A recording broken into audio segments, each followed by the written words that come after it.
can't hear. Or can I hear? Nathan, are you talking? I am now. Can Oh, you hear there me we now? are.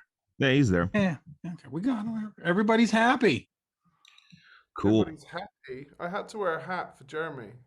Dude, everybody's got to wear a hat. It's the thing right now, you know? The hat is on. Wait, I don't have a hat. I should go. I should run downstairs and get a hat. I've Yeah. only got baseball caps though. Yeah, go get a ball cap, man. Me too. I'll go get a Thunder No, ball cap. it's fine. It's fine, Mitch. It's okay. We love Thunder. Thunder's a great band. Yeah. Well, this is exciting. Yeah. This is gonna be fun. You know, there's a lot of hype on Twitter, so now we have to make it kind of like, worth watching now.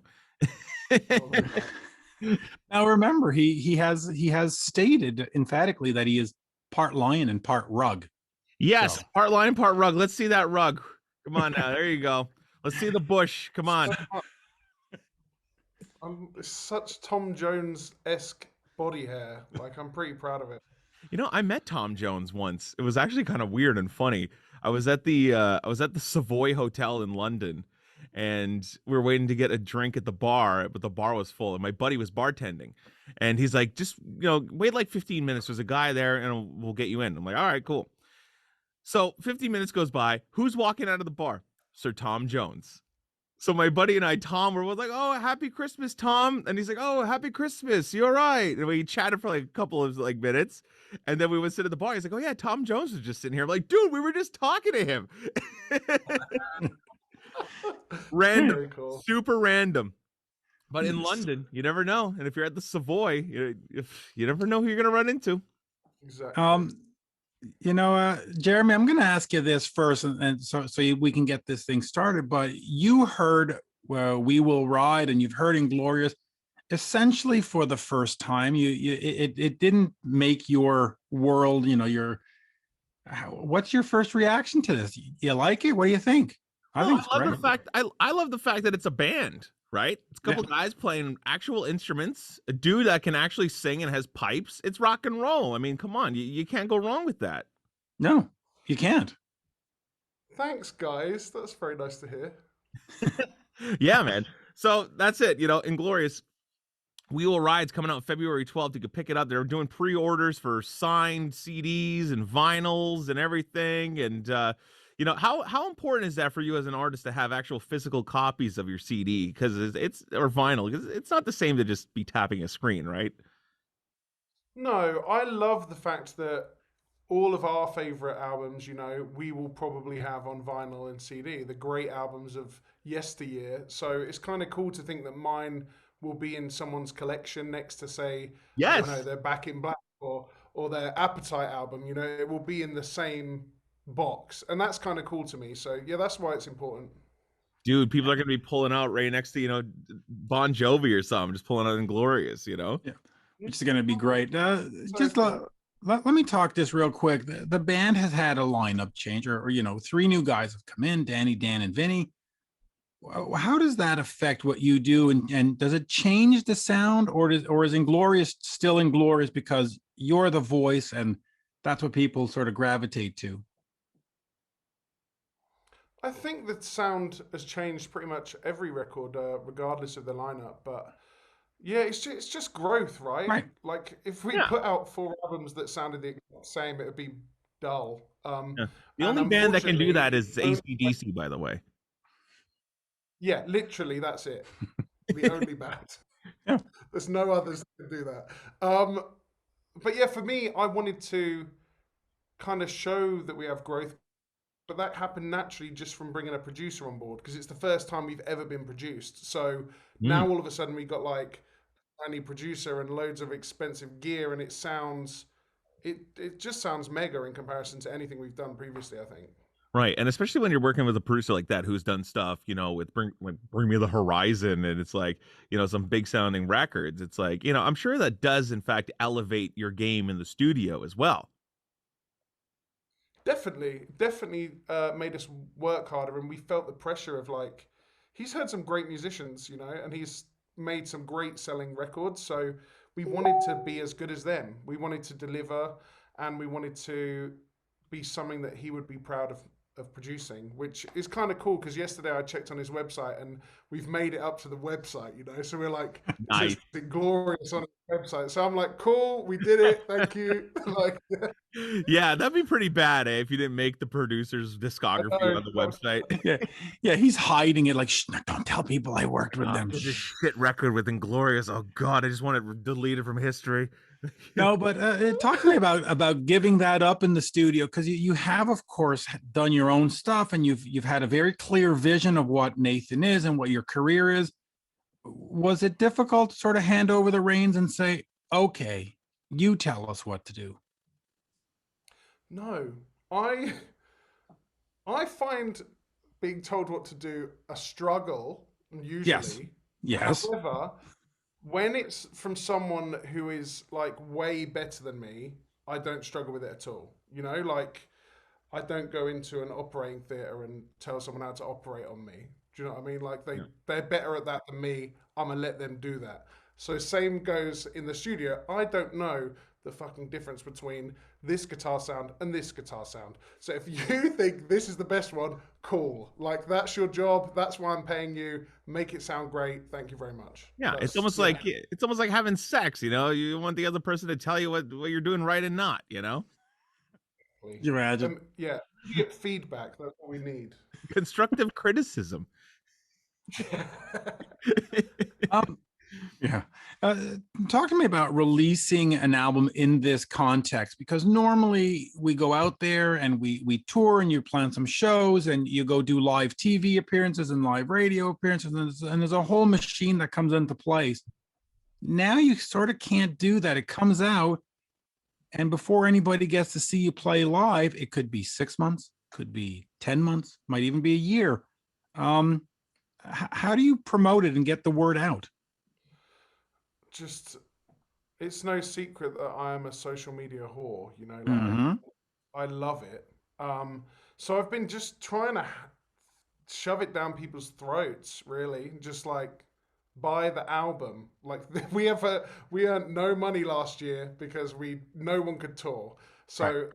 when the people buy an album, they know that sale from our website goes directly to the band, which is helping us. So when we can eventually go back out and tour, we're not skint. You know, I don't want to take the band back to the place where it was in the beginning, where we were just kind of starting off. And I feel like that's happened for a lot of artists during this COVID situation, especially on my level. The bigger bands, I don't think have felt it so much, but people, grassroots kind of bands, are struggling. So yeah, we're looking forward to playing these songs live. But who knows, man? Who the hell?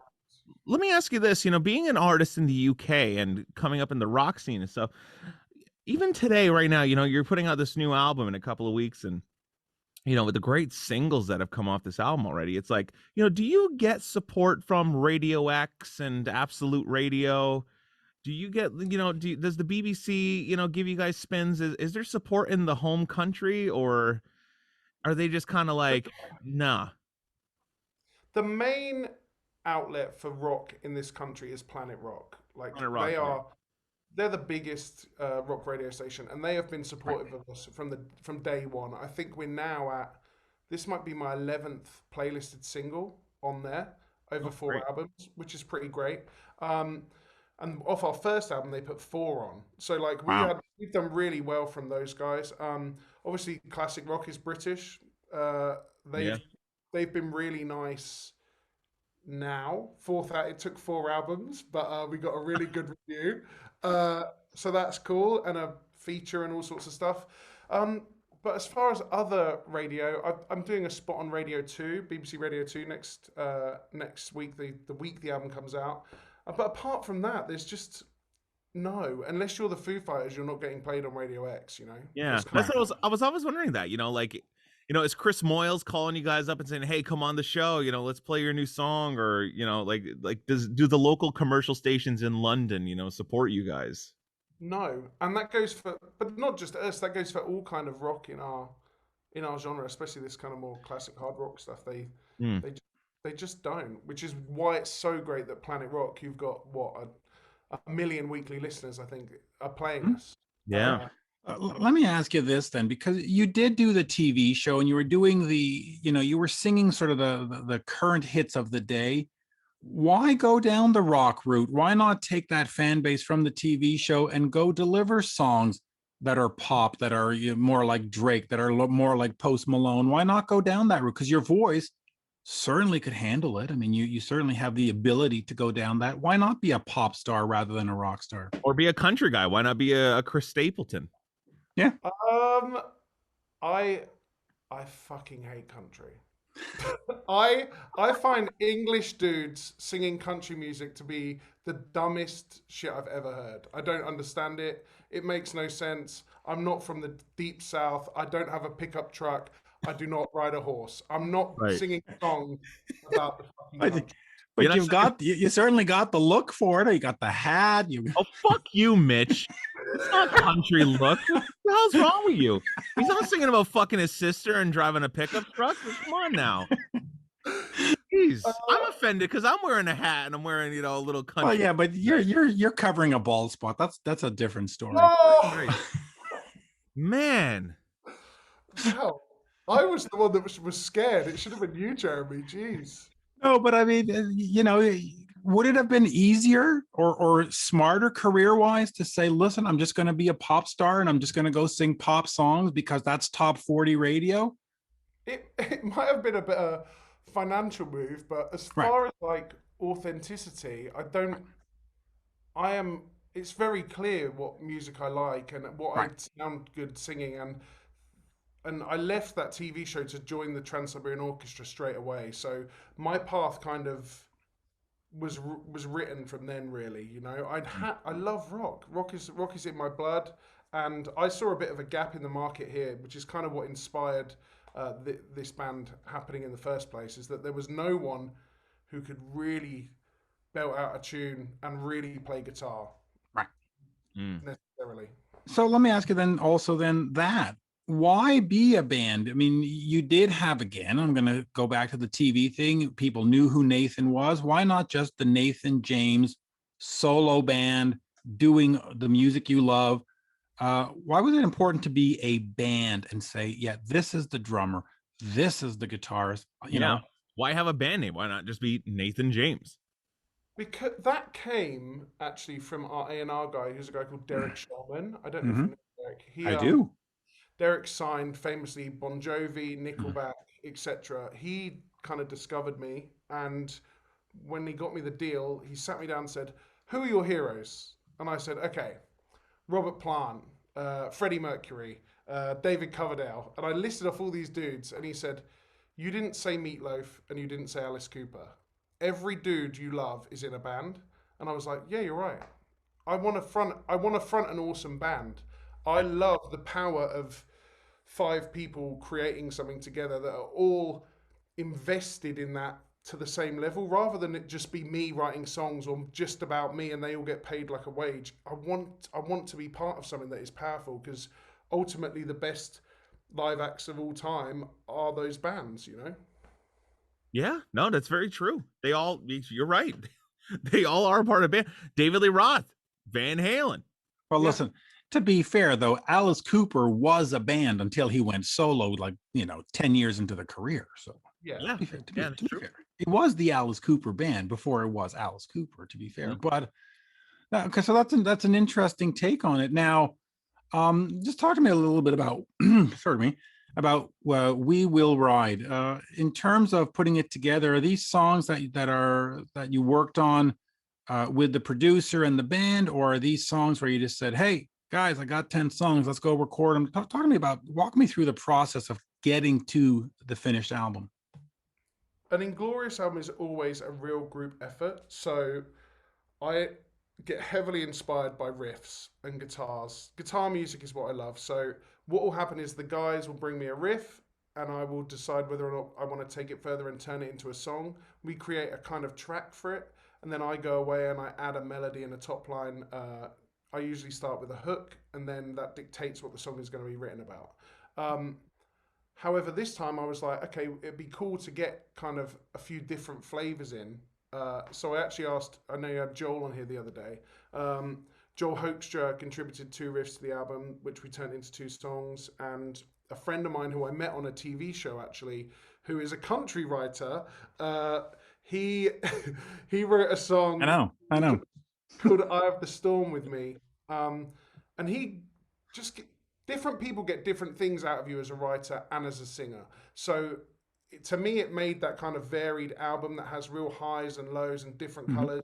And yeah, it's nice to show off these new guys because although they're not new to me, on a recording, they are new. This is their first record. This is Danny, who's 21, my guitarist's first ever album. So Wow. it's pretty cool to put it out there and to think we wrote She Won't Let You Go before he was even in the band, like 3 years ago. Wow. Talk to me about finding a guitarist and what you look for them, because you've played with Uli John Roth. You've done the Trans-Siberian Orchestra, who have great guitarists in it. You've done all this other stuff. When it's time to get a new guitarist and you have to audition or find Danny, what were you looking for in him? It's the same thing I was looking for in all the guitarists that have been in this band. Is that one person Looks first and skills second. No, it's always skill first for me because, like you say, Mitch, I've played with Uli, I performed with Steve Vai, Bernie Marsden, Al Petrelli. The list of guitarists that I've been lucky enough to work with is quite remarkable. Absolutely. I love an amazing guitar player. I also need someone who's a performer, and I need someone who, when I want to go off and I don't know, have a piss or like have a drink, I know that I can let them go up to the front and they can shred and they can hold the crowd because ultimately a lead guitar player should be a star, and I've definitely got that in Danny. He's 21 years old and he's just breathtaking. And he's a mate, and we have great chemistry. You know, I discovered him on YouTube. He covered our first single, like 5 years ago. Met him on our first tour. Whoa. Then he actually became our guitar tech for like a year. And then I said to him when the last guys left, I rang him straight away. I was like, "Dude, you're in the band." Like, he kind of like worked his way up, which is crazy to think. I met when he was 15. Now he's on stage. Like, he started in the mail room and worked his way up to the actual corporate office and being in the guitar. That's good. Yeah, it's like journey backwards. So it's like Arnell discovering Neil on this kind. It's fantastic. Right. Yeah, I'm very lucky to have found him, and he loves this music. Again, same thing. Danny could be playing for anyone. You know, he's mind blowing, and I'm sure one day he will get those gigs, you know, like when Nuno retires from Rihanna or something, Danny will be called. That's what I think. Right. So those kind of things for me make me feel super lucky to be in a band with him because I know he's got a promising career. But is that kind of like, you know, are you scared that the guitar player might become a bigger star than you? Because, you know, look at what happened with Van Halen. Eddie Van Halen was the bigger star than Dave, and Dave couldn't handle that. Dave wasn't going to be outshone, and, you know, had to leave the band and start his own thing. And but he joined a band that's named after the guitarist. Like, what are you doing? Like, don't expect. You kind of knew the deal, right? Kind of, yeah. That's the deal. Like, you're joining. Anyway, Same thing with Bon Jovi. Hey, yeah, you joined. I'm not scared of that. Danny loves this music, and it's truly the only thing that gives him an outlet to play like his heroes. You know, to play like Yngwie or like Slash, or there's not many things going on musically elsewhere where he can play like this. So that's true. Yeah, it really is kind of like a specific set of skills that are required. Your microphone is squelching. Can you hear me now? No. No? Hello?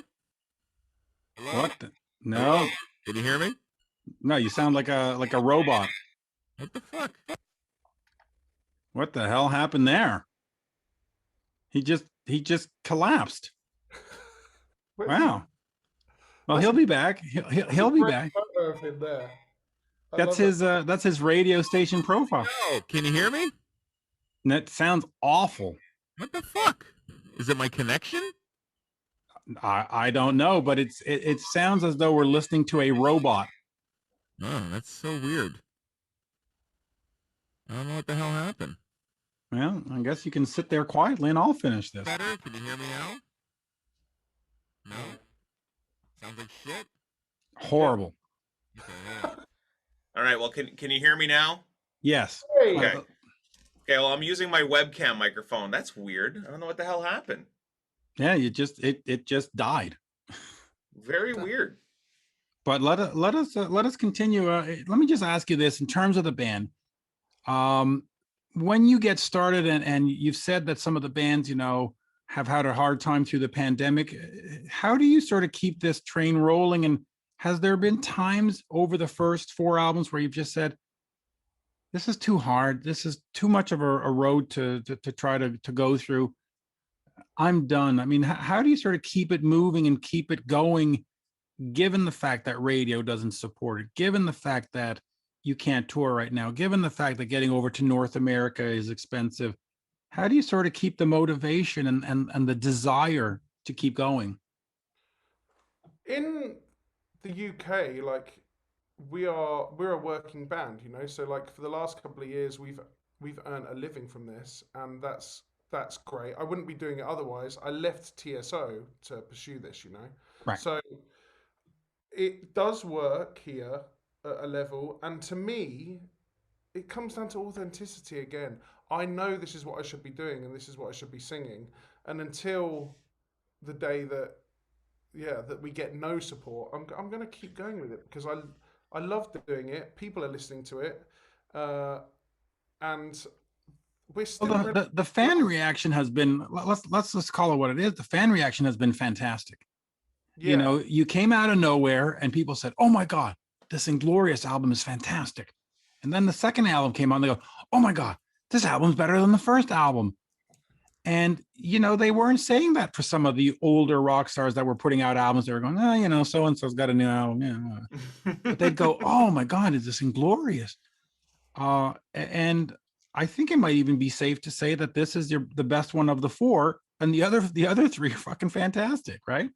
Yeah, thank you, man. No, I really appreciate that because I think that obviously I'm going to say that. I'm going to be like, actually, I think our last one was the best one. Go by that. No, but fucking buy this one. Buy this one.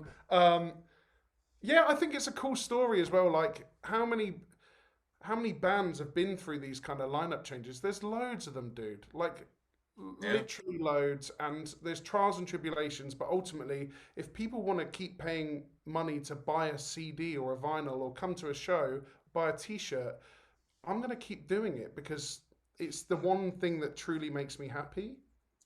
I suppose. Yeah, I'm happy.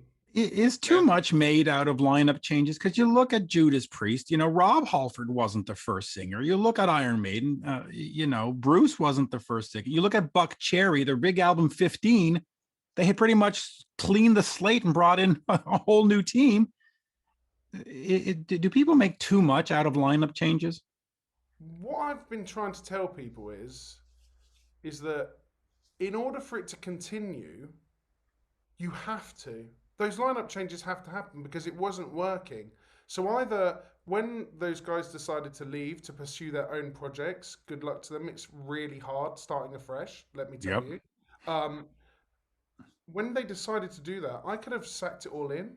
But what a waste of my like 4 years that I'd spent building this together. What a Yeah. waste of my time. I wasn't letting someone else waste my time. No.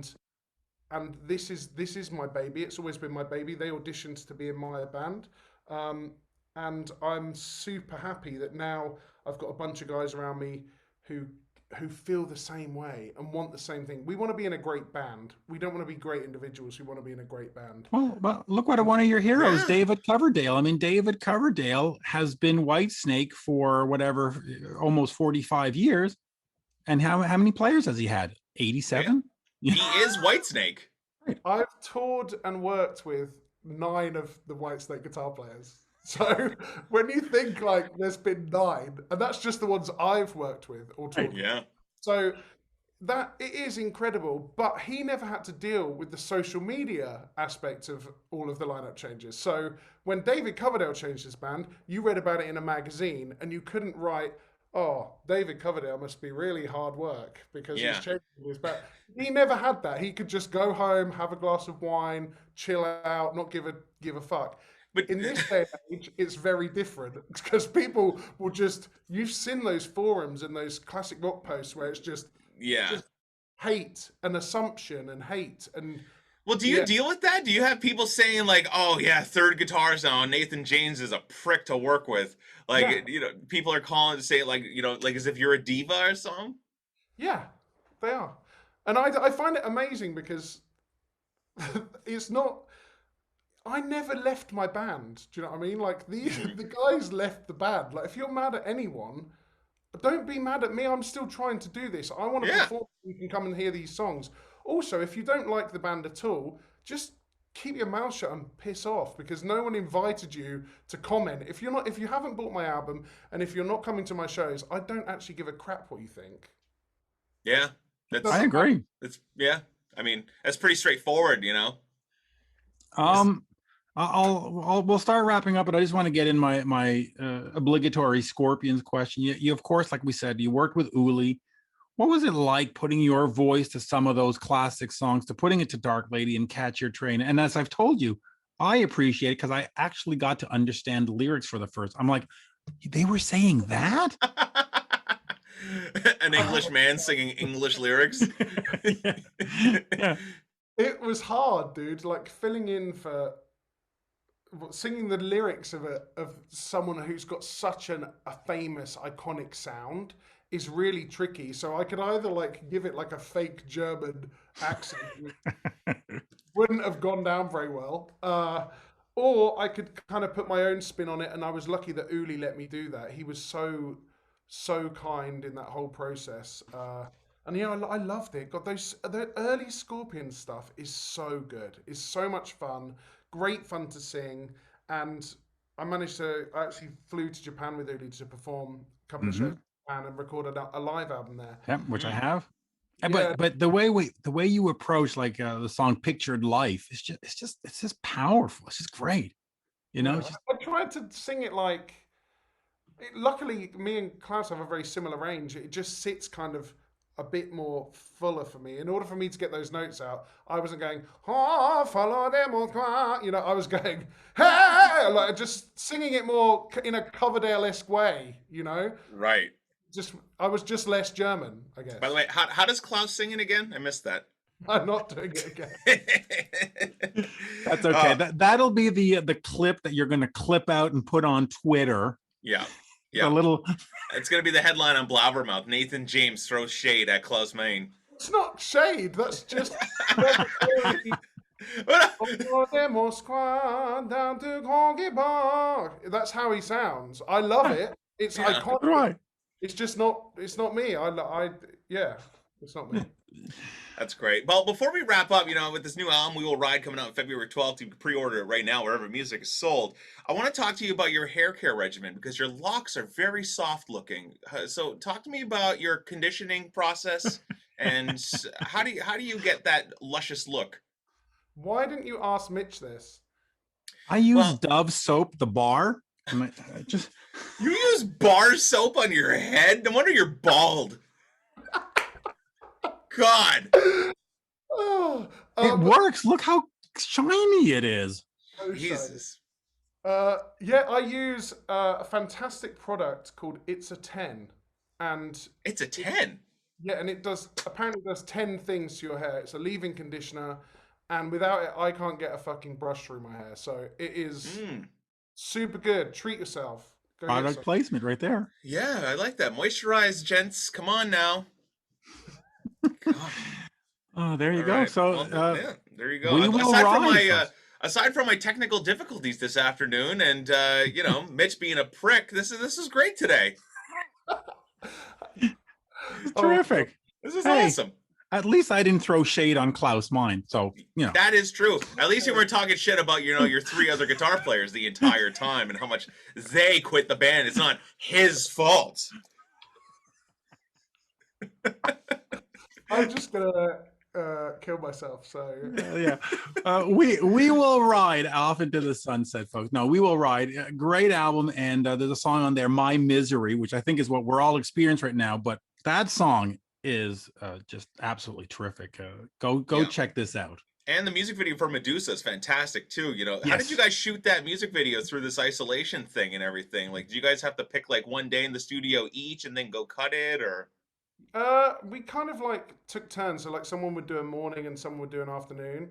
But yeah, it's cool. That song, as I said, was written by Joel Hoekstra and myself. And there's obviously, I don't know if you know, Mitch, you must have seen I'm doing a project with Joel Yep. and Yeah. Michael Sweet and Tommy Aldrich and Yeah. Marco Mendoza. So yeah, it's an exciting year for me, and I'm super excited about getting out there and not doing my Klaus Meine impression ever again.